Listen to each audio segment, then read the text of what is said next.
Hello guys, welcome to your channel. Today we're going to analyze and dissect the first season of The Last of Us and share many interesting insights because there isn't much time left until the second season comes out.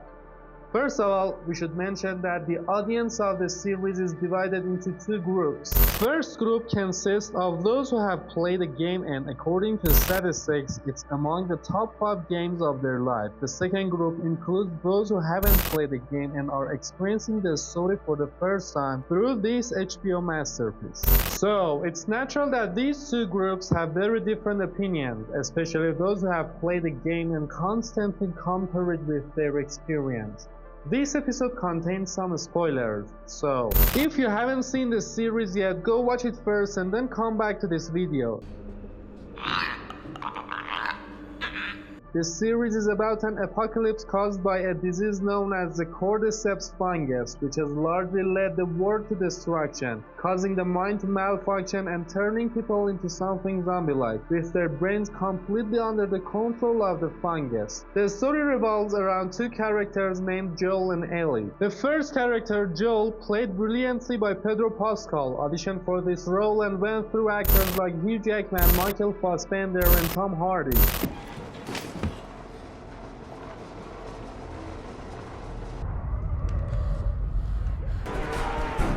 The second character, Ellie, is portrayed by the talented Bella Ramsey, who has a bright future in cinema. I thought she was excellent and the best Ellie that could be depicted. However, she received a lot of hate for this role because everyone who had played the game expected a very cool and beautiful Ellie, while Bella only had the option of innocence. But honestly, she did a great job.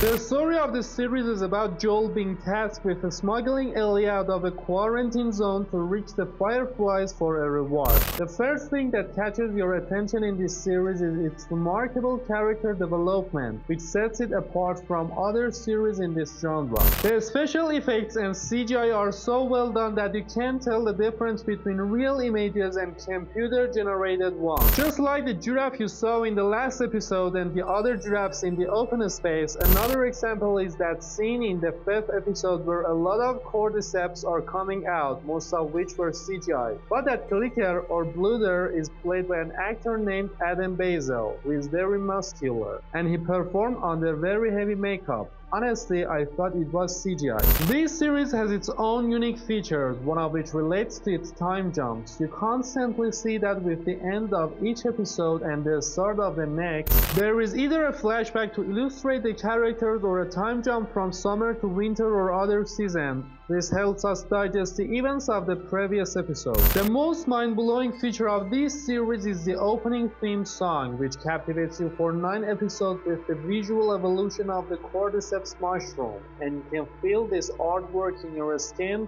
flesh, and bone. One of the main differences between this series and other zombie-themed stories is that rather than focusing on the clickers and infected individuals, it shows that in the apocalypse, instead of people uniting against the infected, they turn against each other, creating safe havens and committing murder and looting as much as they can. Throughout the series, we see that the problem with the clickers are minor compared to those with other people who have a little power.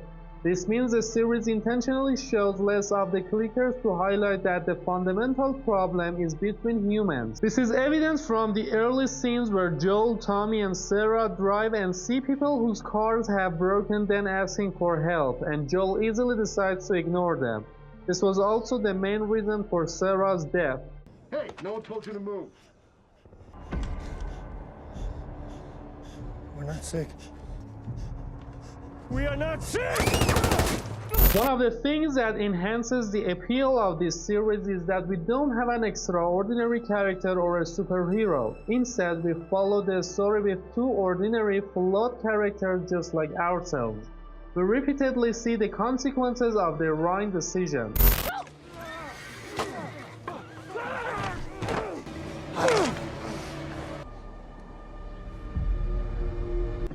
Joel? Joel?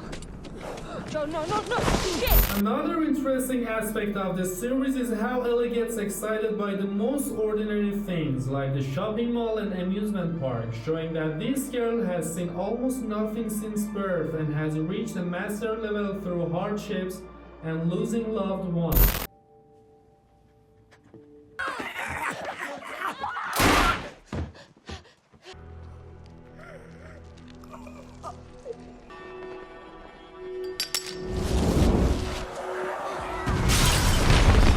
Episodes number 8 and 9 were the most challenging in this season according to what actors say, because Ali Abbasi, the director, doesn't believe in cutting. He believes the scenes should be continuous.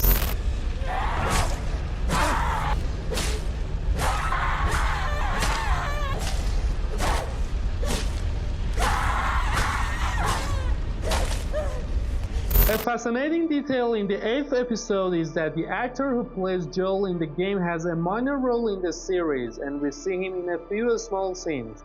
Additionally, the actress who plays Ellie in the game also plays Ellie's mother in the series, and she indeed resembles Bella Ramsey quite a bit.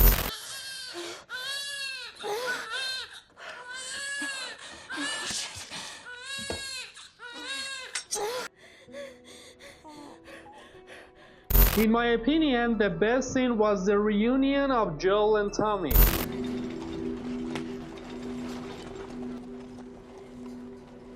Tommy!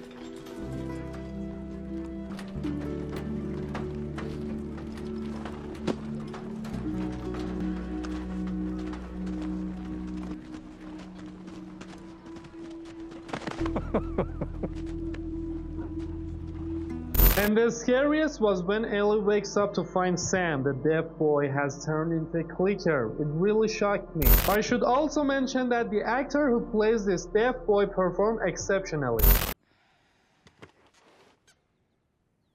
Hey.